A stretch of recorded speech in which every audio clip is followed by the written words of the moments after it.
Hey, in this video I would like to take a look into JavaScript objects and the new es6 or es next syntax about it. So here I defined an object. I actually change it to be a constant because I don't want to change this object.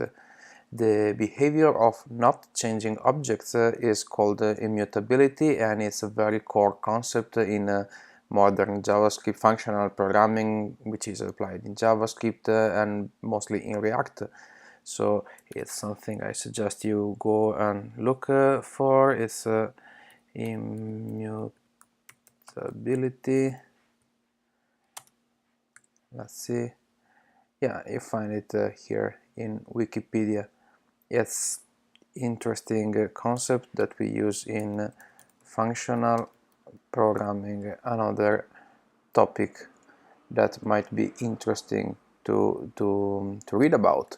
We do that in React every day when we use DOM components. Anyway, here I have an object which is defined by two pair of curly brackets, open and close curly brackets. So this in line 8 is a new object, let a equal, this is a new object. Okay, I have an object with some properties, name, surname, age, hobbies. You can see properties can be of different types. This is a string, number, array of strings. Okay, first thing that we can do with an object is take a look at it with the console log data. We'll run the code and there we go. Here is the output in the console. This is a very nice tool and that's the way we can debug or investigate our code. But then what if I want to just fetch a property out of this object? I use .name. Okay, and this will give me just the name here, Marco, or hobbies. Yeah, that's the list. And if I want the second hobby, I can give hobbies of 1, execute it, and I get the second element, the paragliding, because array indexing starts from 0. Okay, that's cool. Let's imagine for a minute that I receive in a variable the property that I want to access. So const prop name equal surname, and I want to write a piece of code here that fetches and shows in the console that particular property. I cannot do this prop name because the dot notation assumes that I know exactly the name of the property, so prop name should be listed as property in data, which is not, but I can use this notation, square brackets, in which I can pass prop name. So I can pass a variable as a property, name of the property that I want to access from the object data. Let's clear this out and try. Yeah, I have the surname. Okay, if I change it to age and I run it, I will probably get 36. Okay, that's cool. So there's two ways to access the properties. Now let's investigate for a minute how to make copies of objects and how to test if two objects are the same. Okay, so let's do this. Const new data equal data. Okay, so I create a new constant and I put whatever is in data into this new data. Is this a copy? Let's try. Console log data equal new data. What do I have? Let's clear this out, run, and I have true. This triple equal operator, it tests whether the referenced memory allocation of the symbol data matches the referenced allocation of the symbol new data. That means that data and new data point to the very same memory allocation in your computer. We can prove that by trying to change a property into data. So let's say data.name equal foo, and then I want to console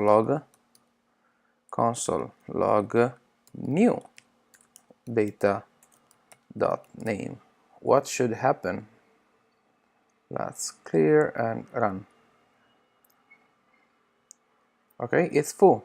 So I changed something in data, and this modification is available to new data too. Okay, why is so? This is clearly something that I don't want. Well, this happened because when I used a simple assign operator with objects, the reference is copied, not the content.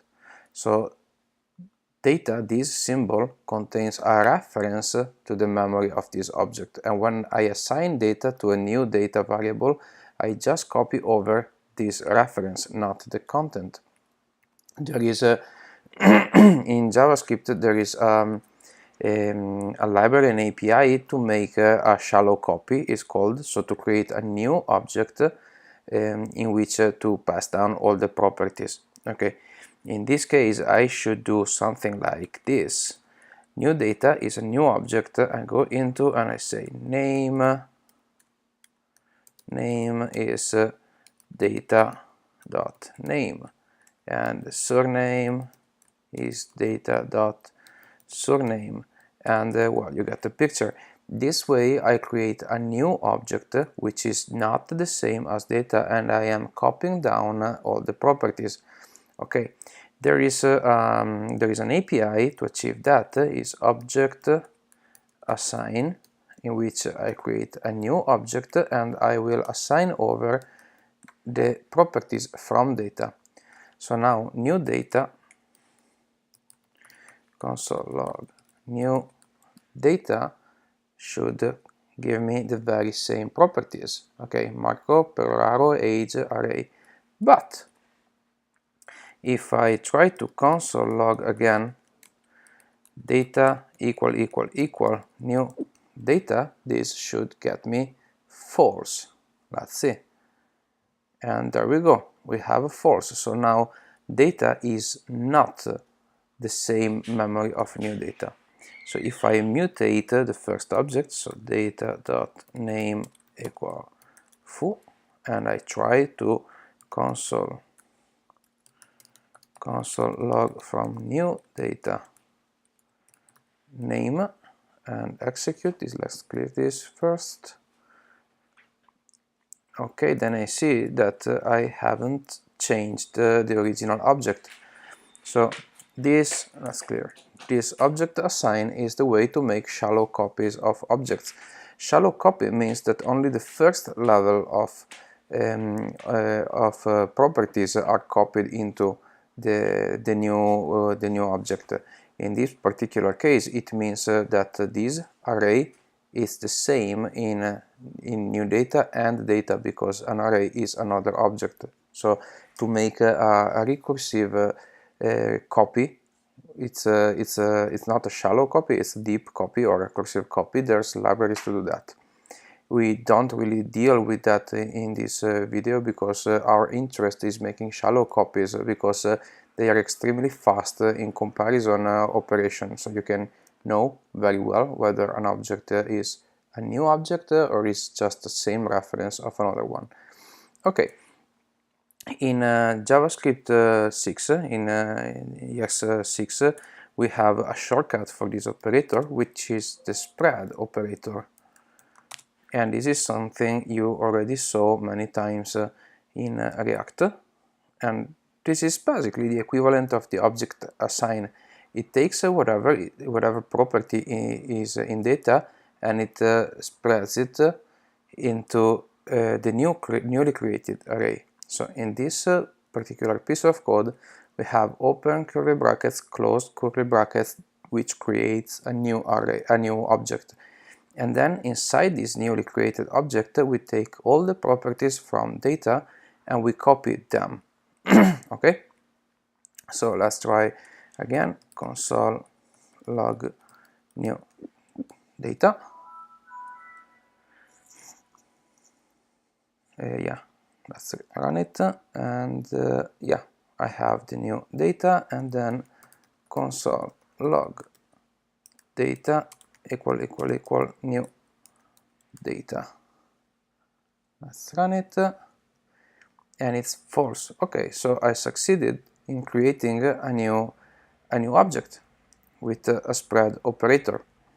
Okay, cool. So this is one usage of spread operator. Let's see another interesting property, another interesting syntax in es6. Let's say I want to copy only part of the object. So I want to copy only the property name. I do new data name equal data dot name. Okay, let's yeah, console log this, console log new data, we run it. Yeah, okay, so I have a new object with my name property. Good. What if I want to use again this constant here, prop name, to dynamically define which property I want to copy? Okay, we already know how to fetch a dynamic property from an object, which is data of prop name. If we run this, we see that the new object will have a property name, but the content is 36. The content comes from the prop name variable. Okay, that's cool. Basically, we can use the very same syntax to dynamically assign the name of the property in the newly created array this way. Okay, it's a bit weird, but this first token go and assign the property in the new object, and the property name comes from a variable, and the right hand side of the column here is the content, is the value, and we know this. We're going fetching the dynamic property from the const data. Let's try this out. Cool, so we have age and 36, so here we managed to create a new object in which to copy just one property whose name and value is derived from the original object through a variable. So if I change this to hobbies and run this, I'm going to have the new object with my hobbies. Okay, cool.